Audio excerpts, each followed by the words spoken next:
what is the cost of not doing this? If we don't make this investment now, if we don't be at the forefront of this technology at this utility, what opportunities are we losing? This is episode 335 of the Community Broadband Bits podcast from the Institute for Local Self-Reliance. I'm Lisa Gonzalez. When a local community considers developing a publicly owned fiber optic network, the process from idea to implementation typically takes several years. This week, Christopher talks with Joel McAuliffe, City Councilor from Chicopee, Massachusetts, a community that is currently involved in that process of consideration. Joel and Christopher discuss the city, what internet access is like there, and the work that they've done so far in exploring options for better connectivity. They talk about some of the reasons why Joel thinks that investing in a network is the best option for his community and what they stand to risk if they don't take action. Joel also discusses what it's like as an elected official faced with this type of issue. Now here's Christopher with Councilor Joel McAuliffe from Chicopee, Massachusetts. Welcome to another episode of the Community Broadband Bits podcast. I'm Chris Mitchell with the Institute for Local Self-Reliance in Minneapolis, Minnesota. Today I'm speaking with Joel McAuliffe, the City Councilor in Chicopee, Massachusetts. Welcome to the show. Hey, Chris, thanks for having me. This is going to be, I think, a very good back and forth discussion. You have done a lot of research into this. You're a strong advocate for an aggressive municipal network in Chicopee, and you've made a difference. You're heading in that direction. So that's kind of a preview. But let's start a little bit with where is Chicopee and what is its sort of economic situation? What's it like to live there? Sure. So we're about 90 miles west of Boston. We're known as the crossroads of New England. We're pretty much the center of Interstate 91, all the major highways. If you're coming from New York, Vermont, New Hampshire, Connecticut, you come through here. It used to be a major industrial hub. It's where a lot of railroads would cross through. We had a town of 7 railroads. It's a huge industrial hub. We were home to the Ames Manufacturing Company, which made swords during the Civil War for the Union Army. So we have a huge industrial base, home of Uniroyal, old tire manufacturer. So that's really where we stand. We're a town of 56,000. We're trending upwards. We're growing in terms of population, and we're also home to the largest air reserve base in the country, Westover Air Reserve Base, so a huge military component here as well. And your background is that you previously worked for the mayor, but tell us a little bit about where you come from. I grew up in Chicopee, went to school there, and shortly after my second year of college, was hired by the mayor of the city of Chicopee. I had run previously as a teen for school committee and was unsuccessful, but after my second attempt, the mayor hired me to work in his office. And it was in that time period where I did some work in working on certain special projects where I came across the success of Chattanooga, Tennessee, which piqued my interest in municipal broadband, and also paid attention to what President Obama did in his State of the Union in 2015, where he pushed the success of certain municipal broadband utilities across the country and encouraged municipalities to make that investment. So that's where my interest in broadband internet on a municipal level started. From there, I left in late 2016 to go work for our state senator, Eric Lesser, a Harvard grad and an alum of the Obama administration. And I've been working for him since January 2017. Shortly after getting hired for him, I decided to take another plunge in electoral politics and decided to run for city council and was elected in November of that year. Fun story for me is as much as I like municipal broadband, I thought it would be a little bit of a too technical thing to try to talk about on the campaign trail. But as I knocked doors and met with voters, it increasingly became aware to me that this is something that that was really important to them, because they were incredibly frustrated with the internet services and cable services in our area, which were pretty much confined to either DSL service from Verizon or cable service through Charter Spectrum, both which are not very well received in the community. And being a community that has an electric utility that is incredibly successful and well received, that became very clear to me that was an issue that we should push and work on, and continuing to work on it to today.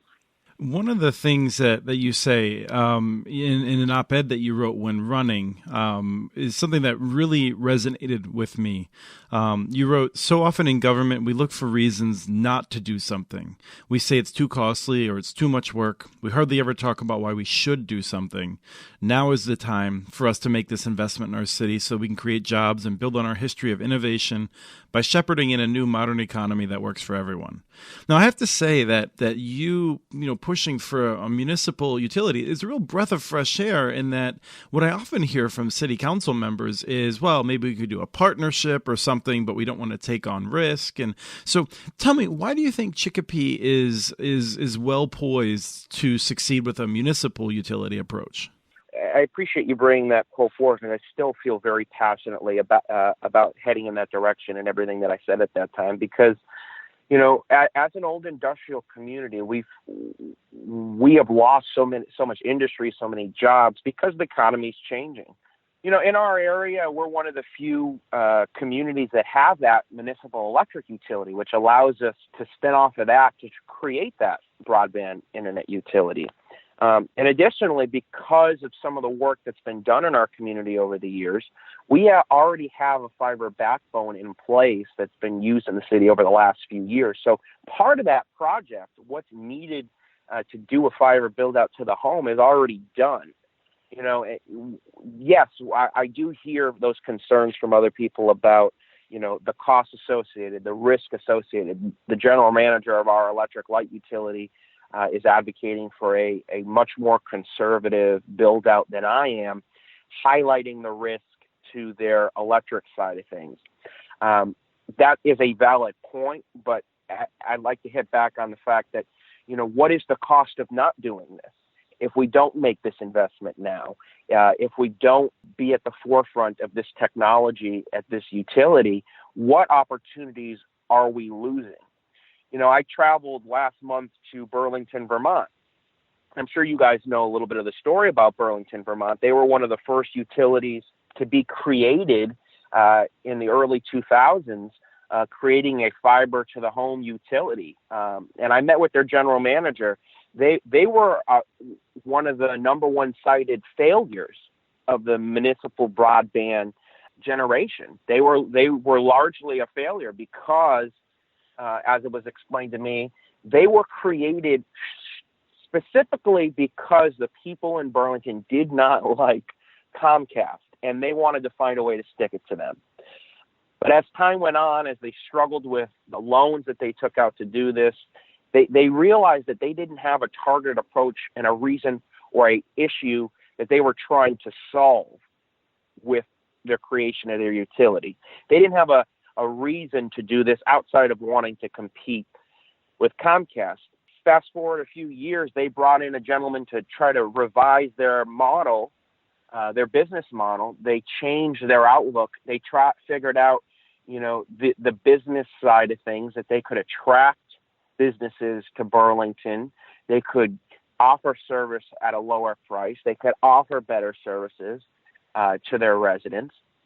And they have become much more focused on all the things that we talk about, which is using it to create economic development, which is using it to save our residents money, which is using it to give them an opportunity to have that better service. And now they're thriving. They are expanding to communities across Vermont, not just in Burlington, and they're a very successful utility. And I often point to folks that say that there are some failures in this area, and say, yes, there are, but those are really confined to the first few years of the phenomenon. Lately, you've seen very little failure in this area, because we sort of have an idea how to do it and do it the right way. But the communities that do this need to have people who think about this on a thoughtful level. You can't just throw all your eggs in a basket, create a utility, and expect it to be successful. There's multiple components associated with it. So that's what I'm trying to do. That's what we're trying to do in Chicopee, and it's been well received, at least from the residents. It's been a little bit more difficult on the governmental level, But the residents feel very passionately about this. I'm not surprised to hear you say that. That's actually pretty common in my experience, in that the local elected officials are often much more timid than the constituents. Right. I want to note that with Burlington, we have done an interview with, I believe, Stephen Barraclaw, who I think is still managing it. Yep.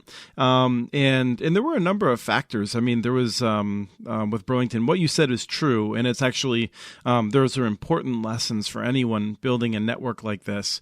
In Burlington's case, one of the biggest problems, though, was I think one of the mayors basically lied about its performance and hid when it was struggling, and that led to loss after loss that nobody even really knew about. And so it's a reminder of the need for city council members to do their oversight job and things like that. So I just want to put that out there for people to make sure that they're hearing that part of it as well. But what I really want to talk about is a little bit more about what you heard in running, because you won. You beat an incumbent that had been there for 10 years. You beat him significantly. That incumbent. I don't know if it was a him or her actually. And I'm curious, do you attribute that to your message on municipal broadband? Was it a combination of factors? What do you think drove that? Well, I think with any sort of election, there's varying factors, but I think municipal broadband, I think, was the center issue. We, like most communities, as costs go up in different sorts of areas, like things like trash and other sort of services that municipalities offer, it seems today that the constituent, is getting less and less in terms of services, less bang for their buck. So as they receive less and continue to pay more, we have to think about ways how to replace some of those services, enhance some of the things that they get when they're losing some of the other services. And I thought this was just such a shining example as a way to do that. We're heading towards an area where people want to find a way to cut the cord with their cable companies, with their phone companies. And the only way you can do that is if you have reliable internet that is able to handle the type of bandwidth that's necessary for them to do that. So on a much more basic level to your average Joe, it's how can you save them money? And the only way you're really going to be able to save them money is if you find a way for them to lower their monthly costs by providing a service that allows them to do that. And that was a calculation that I made, that the way that they're able to cut the cord is to have that reliable service, to have uninterrupted service by offering the high-speed broadband. And they were very receptive to that, and they're very excited about that because they're looking for something out of their governor. And one of the things that we continue to hear from my colleagues in elected government is concern over the price. Now, we did a feasibility study in 2015 that basically analyzed the entire system that we had already, which was that fiber backbone that was part of the electric utility that already existed, and evaluated the economic climate in Western Massachusetts, evaluated the interest in the residents in having such a utility. And it was pretty unanimous that, this would be a huge success in Chicopee. It projected what the take rate would be, the interest in the consumer in becoming a part of the utility, a subscriber in the utility. It evaluated the economic climate in Western Massachusetts that showed that if Chicopee were to create this utility, it would cement ourselves as a leader in the 21st century economy, allow us to compete for tech companies and jobs that don't already exist. For example, we look at Boston and Cambridge as a thriving tech industry, thriving in other industries as well, but a huge success in tech and innovation. But the cost of doing business, the cost of living in Boston and Cambridge and surrounding areas is so expensive, it's driving people out. I hear every day of people who travel from Chicopee and from Western Massachusetts out to Boston for work, and they find it difficult to do that. What I view happening, because no other municipality has this sort of technology, has this sort of utility at what we would be able to do if we built it out the way I'm advocating for. would be to attract some of those companies to Western Massachusetts, where our cost of living, our cost of doing business is so much less than it is there. So it allows us to compete in this 21st century economy. It's a goal. And I keep returning to that phrase is, what is the cost of not doing this? Because if we do not, and we miss this opportunity, we miss this chance in time, we'll be regulated to following behind everybody else, and we will not have found a way to replace the success we had during the Industrial Revolution when we were a player in terms of industry. So I think it's a huge opportunity to cement our future, to make our stake about where we're going to go. And I think it's largely important that we make an investment, a significant investment, to get that done. Well, there is a context here as well, and that's that Westfield, Otis are already moving ahead with fiber projects. Others in Western Mass, I mean, you're looking at 20 or 30 towns that may soon have fiber to the home to the majority of the area. You're right next to Holyoke, which I believe actually even serves some of the places in Chicopee, some of the businesses with their municipal utility. And so I have to think that you're feeling some pressure that to the extent there is going to be investment in Western Mass, if Chicopee doesn't have the infrastructure of the day, you're definitely going to be missing out on it. Well, certainly. And we just saw within the last week, South Hadley, which is a community that borders Chicopee, hired away our project manager that was spearheading this effort in Chicopee to go work for them so that they can look at expanding. The difference between what those communities are doing is they're doing a much more conservative, slow build out. I'm advocating for making a significant investment in building this out much faster and building out to every home. Those other communities have done, like Westfield, which has been successful, have done fiber hoods, have slowly built it out. I want to build fiber to every home and every business to make it accessible, because I don't necessarily believe the offer it and they will come approach, which is currently what Chicopee is discussing doing, getting people to sign up for a service that doesn't exist doesn't seem all that successful to me. So you have to be real for that interest to exist for people. They have to have that opportunity to make that switch, to realize that service before you realize all the success that comes with it. But yeah, we definitely feel the pressure. Things that have been going on in Westfield, things that have been going on in Holyoke are reasons that we need to cement ourselves as a main competitor, and we need to be leaders in this effort and not followers.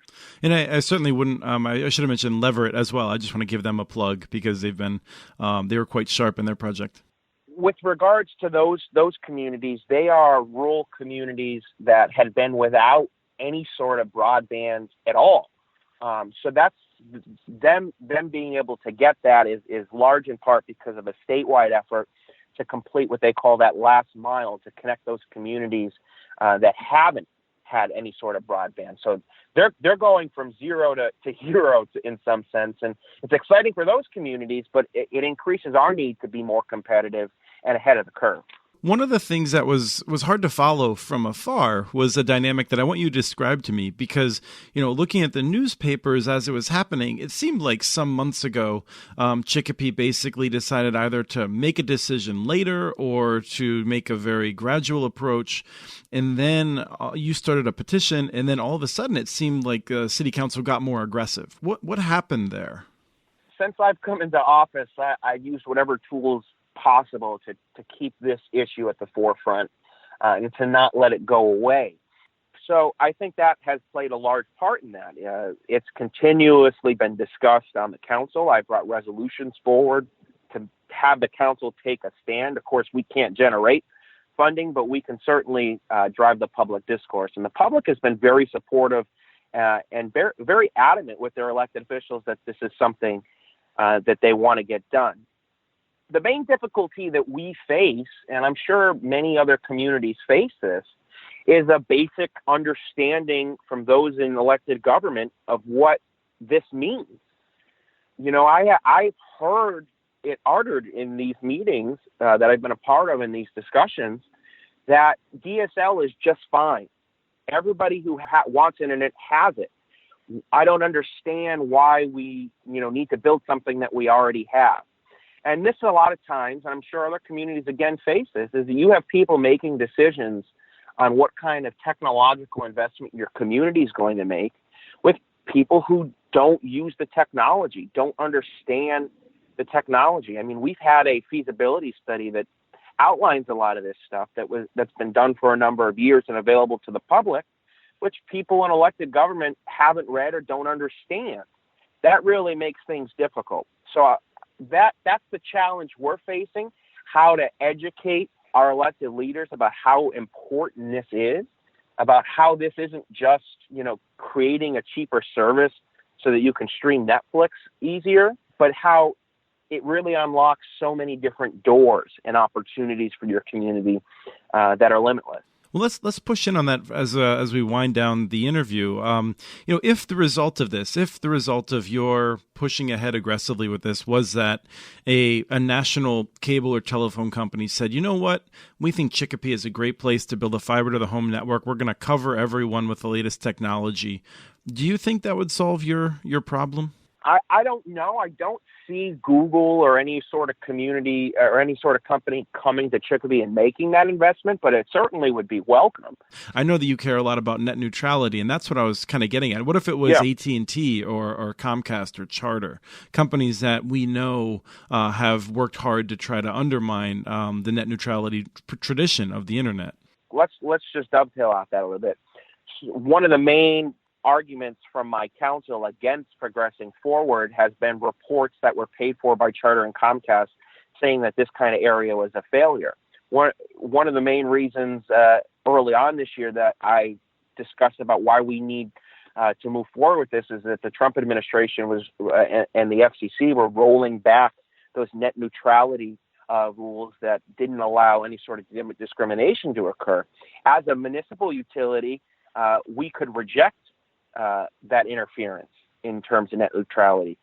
If AT&T or any other company came in, they're free to do what they choose with these new restrictions that are lack of restrictions. So while I would encourage and welcome any sort of development, that investment in our city, I still think the municipal side is the way to go. It's pretty clear in your advocacy and even in the supporters you've had with Chattanooga's Mayor Andy Burke, encouraging you that Chattanooga is in some ways an inspiration. You mentioned that toward the beginning. Chattanooga is undoubtedly one of the most successful networks. They also happen to have been, and this is in no way casting disparagement on any specific utility, but Chattanooga is one of the best well-run electric utilities in the country, from what I can tell. Is there a danger in sort of using almost an outlier in terms of success as a measuring rod?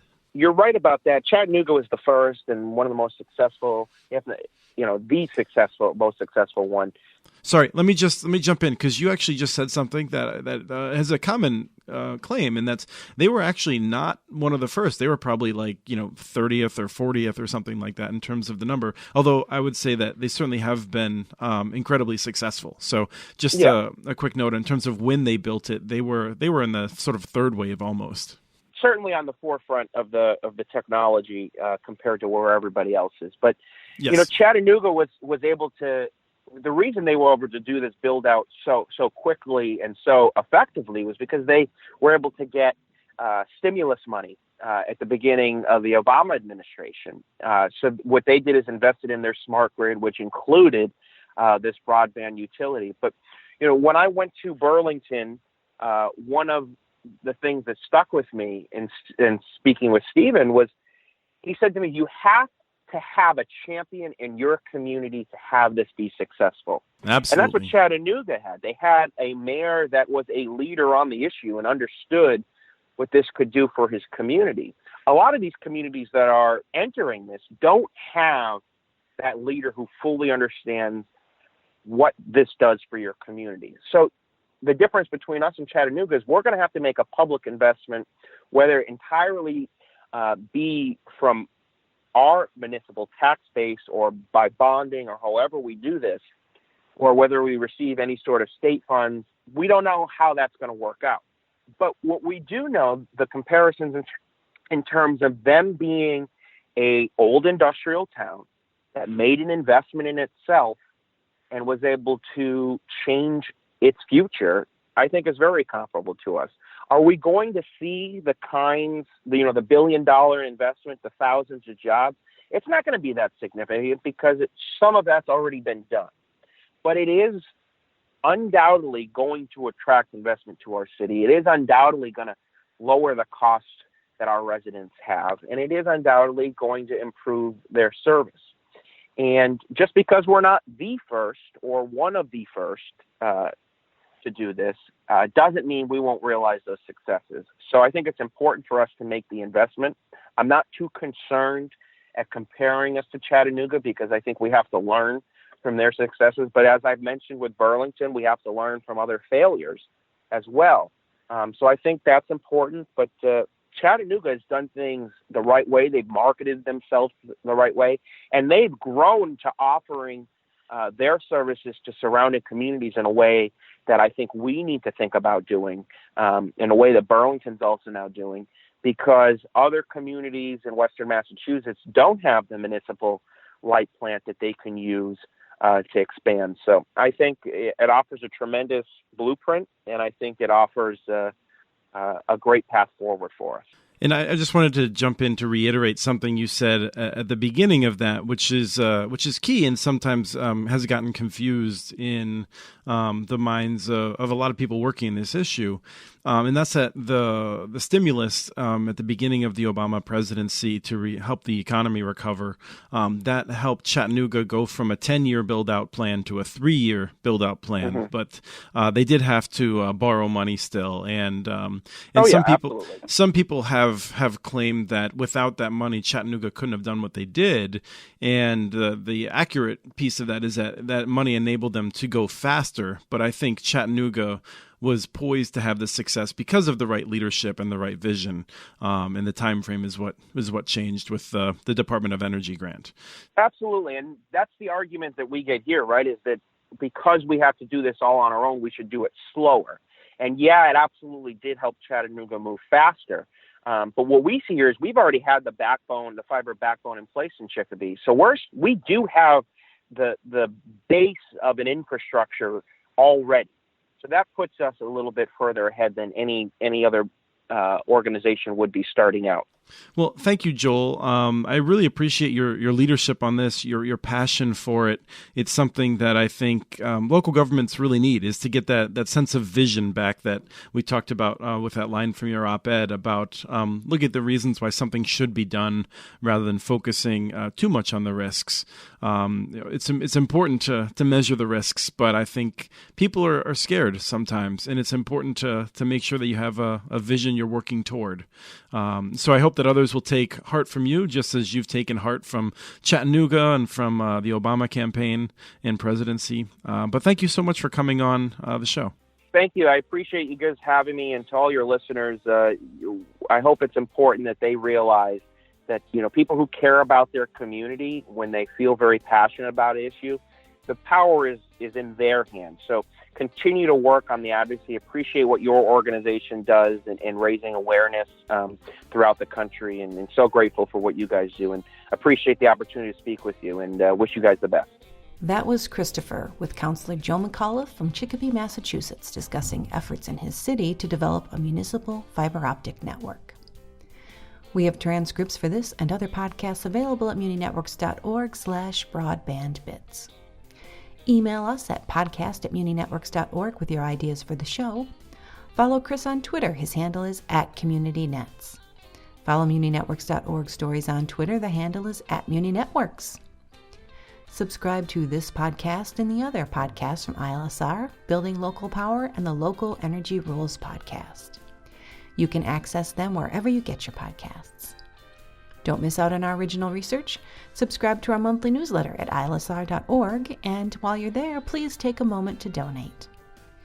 Thank you to Arnie Huseby for the song Warm Duck Shuffle, licensed through Creative Commons, and thanks for listening to episode 335 of the Community Broadband Bits podcast.